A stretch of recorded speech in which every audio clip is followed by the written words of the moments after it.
Use the mic. Use the mic. Should I use the mic? Yes, please. Here, let's put the whole stand over here.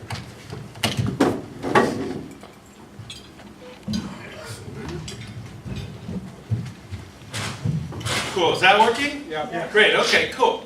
So anyway, I used to live in Lawrence for 3 years. I was working with the Leonard Peltier Defense Committee when I was here, and I got to do Food Not Bombs in Lawrence for that 3 years. It was pretty wonderful to get to know this community. And so most recently, I moved to Taos, New Mexico, which is where I just drove from this morning. And that's kind of I'm a little. If you think I'm hallucinating, that might be true. Anyway, okay.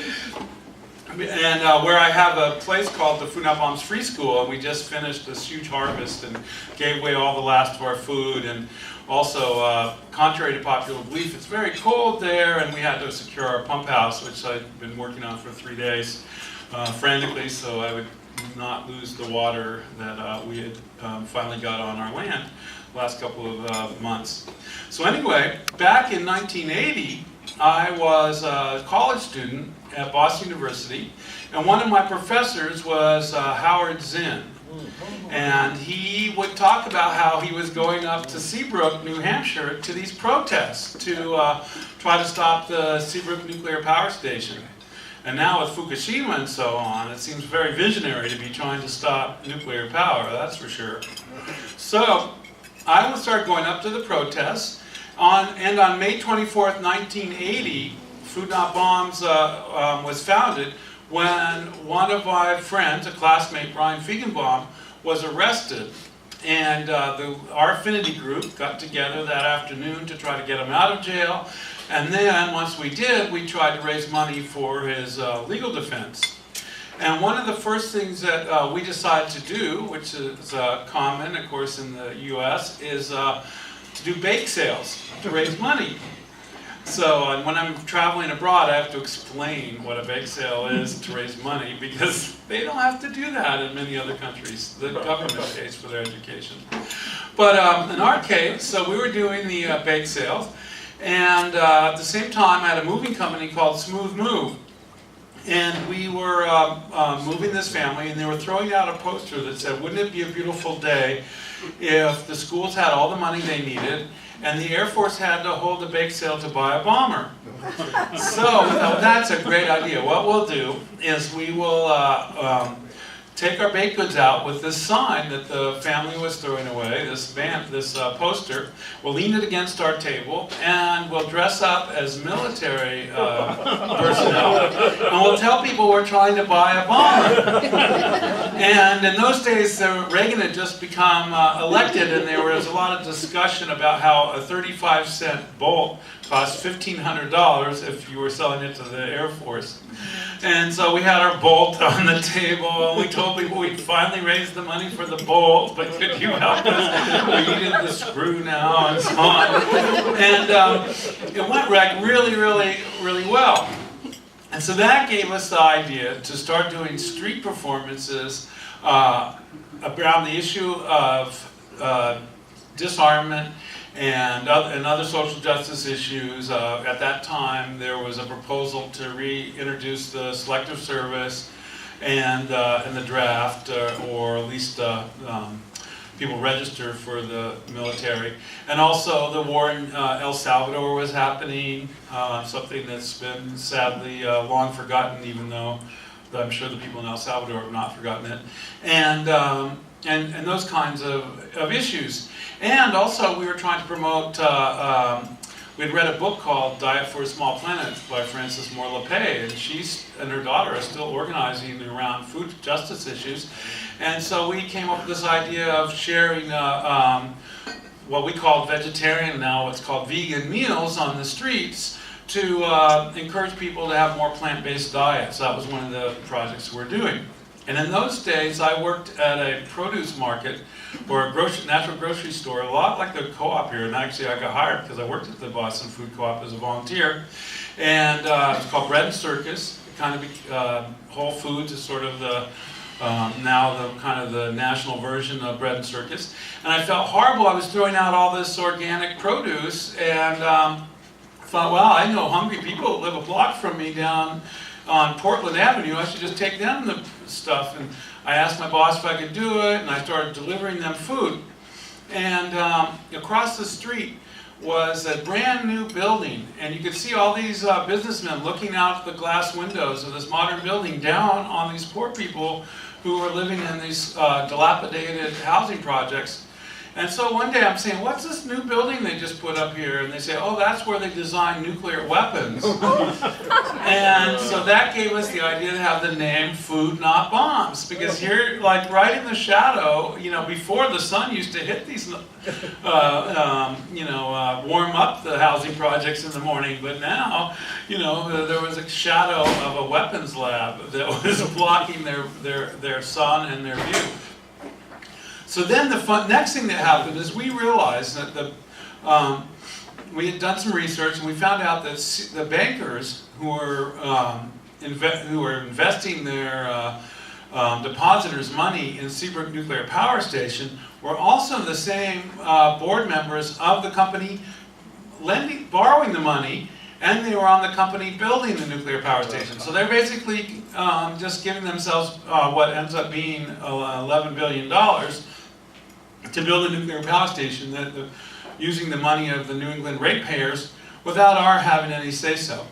And we also found out, coincidentally, that they sat on the board of directors of Raytheon Missile Systems and Lockheed Martin and all these other military contractors. That gave us the idea to go to the stockholders meeting at South Station, set up our meal.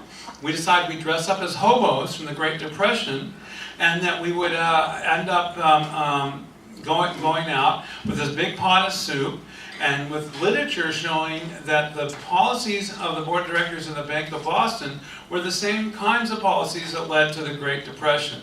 And that if they continued to make these investment decisions, we could see a future where people will be on the streets having to eat at soup kitchens once again. If you remember when Reagan first got elected, there really were not a lot of soup kitchens and people living on the streets. But because he diverted funding from things like education and healthcare and so on, we have steadily seen more and more homeless people living in our communities. And so that gave us the idea that we should start organizing to try to get military spending to be reduced and to go to things that people really needed. So that night we're making this huge big pot of soup, and from the vegetables we collected from my grocery store, and we got worried that there wouldn't be anybody in line to eat with us because there really hadn't been any soup kitchens in Boston at that time. So I went to the one shelter that existed, the Pine Street Inn, gave a speech at midnight to the homeless guys there, and mostly World War II vets, Korean War vets, and Vietnam vets, and they were like, this is great, a protest like the 60s, way to go. And so to our surprise, the next day, about 70 people showed up. And so we're like handing out the free food, and the stockholders going to the Bank of Boston stockholder meeting, which some of them would come by and say that it was great what we're doing. Others would like yell at us that it was horrible, we were insulting their bank. And before long, we had business people, stockholders, and the guys from the Pine Street Inn all hanging out in the afternoon on March 26, 1981, all having a grand time talking about these ideas. And we decided at that point that we would just quit our jobs and do nothing but collect food from all the grocery stores and bakeries in the Boston area, start delivering it to the housing projects, daycare centers, places like that. And then every afternoon we'd go out and we would do a performance with food, where we would provide free meals, but we'd also show videos and do puppet shows, things like that. And so the 8 of us started to do this. We all quit our jobs, did nothing but collect this food, deliver it around town. And one of the things we got was a huge amount of tofu, because in those days, that was a new idea for most Americans. And they were always trying to make it into the little blocks of tofu, and if it wasn't an 8-ounce block, they threw it away. So we got all this free tofu. So we decided we better do something with all this free tofu, so we came up with this idea of taking the tofu and smashing it up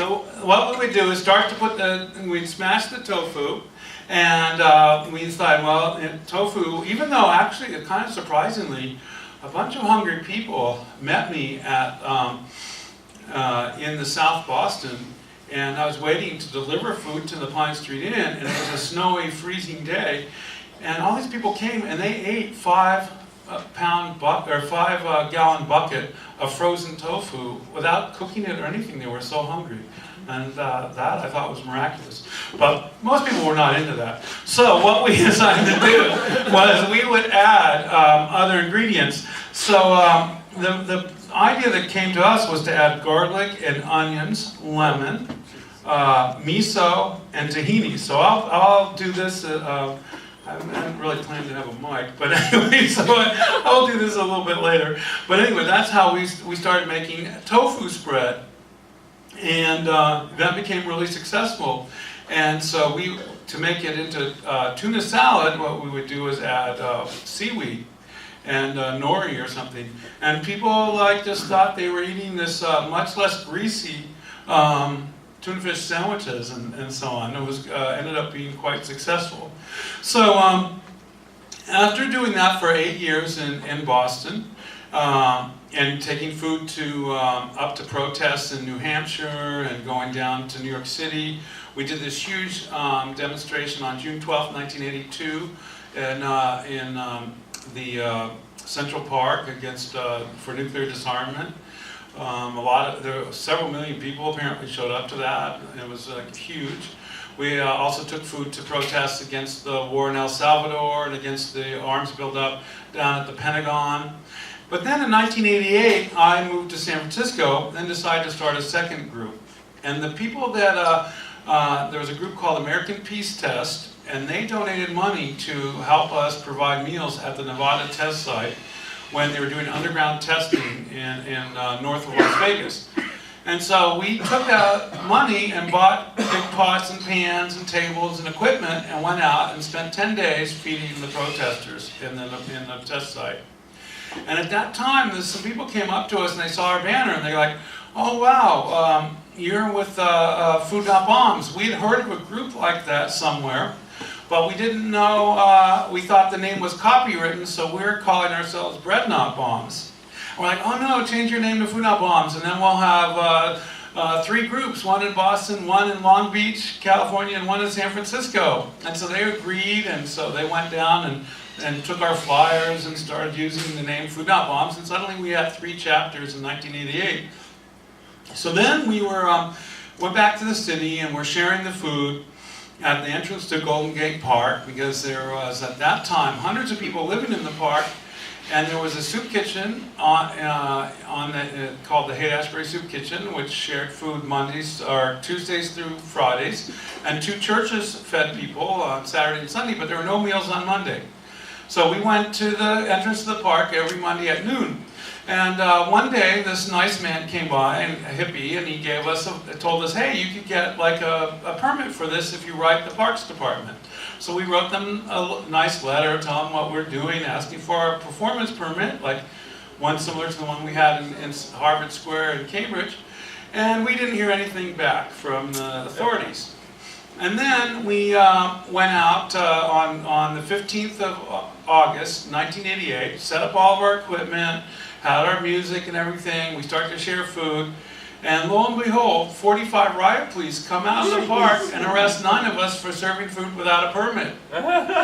So that turned out that the police had told the San Francisco newspaper that they were going to do this. And so the next day there's a big photograph of riot police guarding the food from the hungry, with a headline saying 9 volunteers arrested feeding homeless at Golden Gate Park. So people were shocked and they start to call us and they say, we want to get arrested with you guys. This is fantastic. And so we have a meeting real fast and we decide, okay, what we'll do is we'll all get together at the end of Haight Street at about 11:30 and we'll march down the street. We asked people to bring spoons and pots to bang, and so they were like going along banging the pots. And one guy even had a painting of Dr. Spock from Star Trek that he led the march with. And we got down to the end and we start serving the food. And sure enough, the police come with riot police again and arrest 29 of us. And this time there's a new TV company called Cable Network News. And they got video of this and it went worldwide. And we ended up in the London Times and the New York Times, the Times of India. And people start to call and write us from all over the world saying they want to get arrested feeding the hungry in their community. So what we decided to do was to make like a flyer, because fortunately I've been taking notes on how we started the Food Not Bombs group. And so the second chapter, because the first one just sort of accidentally happened. And so we made a flyer called 7 Steps to Starting a Food Not Bombs, which we then mailed to you. And the third week, the police come out and they say, we don't mind that you're feeding the hungry. It's that you're making a political statement and that's not allowed. So what we'll do is we can pick up all the homeless people with city buses. We'll take them out to the armory at the ocean. You can feed them inside there, but you can't be having banners and literature and stuff like that, trying to communicate with the public. And so we said, well, it's actually our First Amendment constitutional right, and our goal is not only to feed hungry people, but to change society so no one has to eat at Food Not Bombs. And so we tell them, you know, we really appreciate your concern, but we're going to come back next week. That week is Labor Day, and hundreds and hundreds of people came. There's a photo in my book, Hungry for Peace. It shows like probably around 2,000 people showed up to get arrested. And the police stopped after the first 52 arrests. And then the next day, the mayor frantically calls us and he wants to meet, and so we meet with him for 2 days and he gives us a permit so he can stop making these arrests, because now the world is watching San Francisco as being one of the most inhumane cities possible and not likely to be one you want to visit as a tourist. So we get the permit, we're all excited, and now we have so many volunteers. We decided to serve Tuesdays and Wednesdays, and now there's a new group in Victoria, British Columbia, and another group in New York City, one in LA, one in Portland. And so then, you know, it's all going along real well. And the next summer, homeless people start coming to us saying, look, the police are trying to kick us out of the city. They poured water on us with fire hoses the other night in Golden Gate Park, and so on. And we've been seeing what the students are doing in China and Tiananmen Square, so we're going to start camping in front of City Hall and have our own occupation. So on the third day, they asked if we would come and start providing meals, because we actually were a block or two away on the Tuesday and Wednesday. But so on Wednesday afternoon, we decided we'd join the occupation, and we started preparing meals 24 hours a day in front of City Hall. And so anytime, night or day, you could get meals. And before long, there's about 500 homeless people living there. We had our own little library. We had like a medical tent. We had meetings every night where we used the consensus process to make decisions. And it was just this amazing community of people living in front of City Hall. And it turns out, we didn't know this, but the Food Not Bombs kids in New York City were doing the same thing in Tompkins Square Park. But we didn't have internet or any of those kind of things, so we had no idea that was happening on the other side of the country. And then on the 27th day, the mayor said, oh, I have a solution to the homeless. We're going to open an auto dealership a few blocks away that's been abandoned by Jaguar Corporation, and then all the homeless can move in there, and it'll all be great. And any people not living at the abandoned dealership will be considered criminals, and we'll arrest them. So we all, with the help of the riot police, pack up our belongings, go down to the dealership, to the new shelter, and when we get there, they go, oh, you can't bring your wife and children in here. This is for men only. You can't have your pets with you. That's not allowed. You can't, there will be no food here, and there's not going to be any mattresses. You have to bring your own cardboard boxes in to sleep on, and you have to remove them at the end of in the morning when you leave. So we go, wow, this is not really a solution to homelessness. So we go back to City Hall, and we start serving food again. And right away, 16 of us are arrested. And so we come up with the idea, why don't we divide the food into thirds? So we took the food and we made it into, we had just a little bit of rice and beans and some salad and so on. And a couple people go out and the police would take that food and arrest them. And then a couple more people would come out with a little bit more food, they'd get arrested. We'd always make a little cardboard sign saying Food Not Bombs, and the police would take that. And then on the third time, we'd come out with all the rest of the food and feed all the people that arrived. And so this gave us the idea to do this every day, so twice a day, because all these people during the 27 days have become acquainted with our meals and we're expecting there to be food at City Hall. We started to do this 7 days a week. And we'd have lunch and dinner. And then after a month or two, one of the volunteers, Tom Oshers, goes, wow, you know, we're going to burn out. We need a new plan. So why don't we come up with a program called Risk Arrest 1 Day a Month with Food Not Bombs. So we would ask church groups and unions and student organizations if they'd be interested in getting arrested. We'd provide the food, we'd even cook the food if they didn't have time for that. But if they could go to jail for us, that would be great. So we started doing this every day. And so there was the teachers union got arrested, and different congregations came out and got arrested. And then one day this group comes out and they have a big banner and it says National Lawyers Guild. And the police look at that banner and they're like, oh my goodness, we should probably not arrest them, they're lawyers. So they end up arresting 2 or 3 people that came to eat and then scurried away. And this went on day in and day out. And eventually there was this huge earthquake, and called the Loma Prieta earthquake, the World Series earthquake. And we were all preparing the meals and everything. We're going to be down there at 6 o'clock like we were supposed to, ready to get arrested. And it turns out at 5:05, this earthquake cuts off the electricity and gas in the Bay Area. So we said, well, we had propane tanks and stoves and everything from the occupation in '89. We'll just go down and finish the meal down there. And so sure enough, we have more people than ever coming to eat. It's like incredible. And then, to our surprise, it seemed like the entire San Francisco Police Department arrives in their vehicles. And we're like, whoa, this is not right. You know, this is only like an hour and a half after a huge earthquake. And it turns out, as they march over to us and we think we're about to get arrested, they pass right by and they all get in line at the end of the line and wait their turn for dinner. And then from then on, the next 3 days, the San Francisco Police eats exclusively with Food Not Bombs. And so that ends the arrest at that time. So then the chief of police runs for mayor, and he gets elected, and he decides he's going to get rid of the homeless once and forever. And he starts this program called Quality of Life Enforcement Matrix Program. Oh, boy. And so on August 1st, the program starts. This is how you guys